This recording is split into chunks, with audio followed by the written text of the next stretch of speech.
Starting a new team and want to make it high performing, working with an existing team and want it to be even stronger, a team charter can help.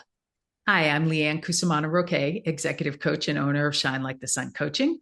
And I'm here today with team coaching expert Neil Henderson, owner of Front Row Performance Coaching. Neil, tell us a little bit about your experience working with teams. Well, good morning, Leanne.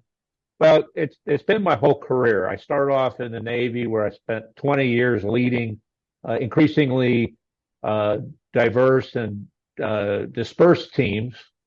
Then once I left the Navy, I started in the coaching world where I've worked with small nonprofit teams, city government teams.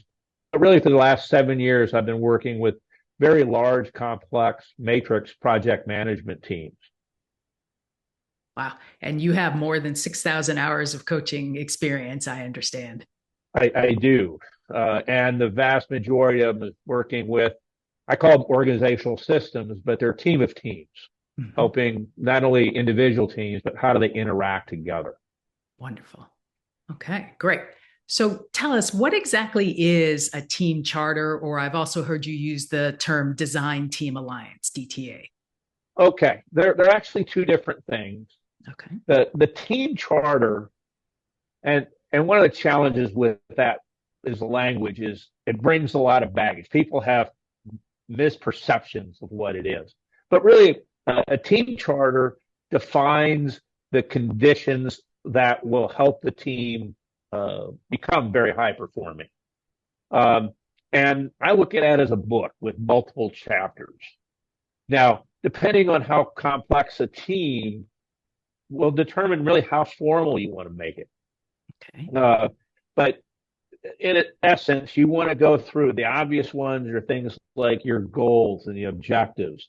What is the purpose of the team? But there's also the team dynamics, the roles, the values. How do we communicate? Those type of things. And you can Google. There's 8 or 9 things that are standard on there.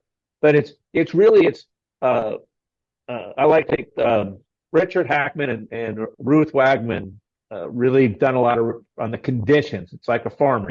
How do you make yourself? And that's what the team charter is. It provides the conditions for us to move forward. And ideally, that's a living document. It's just not one and done, but sadly, that's many times the way it's done. Now, the audience for the team charter is both internal and external, particularly as you become larger and more complex. If you're doing a large multi-agency organization, well, it really needs to be formal, and it's not done in an afternoon. It's a continual process. Okay. Where the Design Team Alliance is an internal item. And it tells us how are we going to interact as people on this team. And it's a playbook effectively. And it says, how are we going to operate in normal, quote unquote, normal situations? How are you and I going to, deal with each other? They tend to be words like respect, honesty, playfulness, things like that. Then because all teams go through challenges, there's stress, there's conflict. The second section is how are we going to deal with ourselves when we hit that? So it's an internal playbook that says, how are we going to go? So when we hit the conflict, we don't have to make it up as we're tense. We know what to do. So that's where the is a little different from the team charter. And would the components of a Design Team Alliance be incorporated in the team charter? Is it kind of a subset of it? Effectively, it is. Because you're going to, in the team charter, you would make things more formal language, where the Design Team Alliance is really just about us and what resonates with us and how is it going to do. So it's a much more informal internal document. And again, it's living. It should be reviewed regularly. How are we doing this? Can also, both pieces provide accountability functions. How are we doing against our team charter? How are we living up to our Design Team Alliance? Great. Okay. So I have a question as well, and I know you've worked in these kinds of situations. What does one do when a collective bargaining agreement is in place?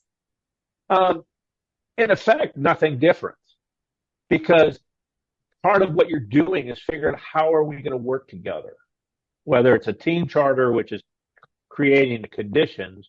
What are the rules of engagement? You know, we're working with a union. Well, we must go through these processes before we do that. So Okay. it's part of the charter because these are actions or items we got to deal with. Hmm. So it's not, if I'm not dealing with a collective bargaining unit, well, we don't have those to include, but it's just one of the pieces that you would include. Wonderful. Great. All right, Neil, that gets us off to a good start, I think, with team charters and design team alliances, understanding that. Thank you very much. My pleasure.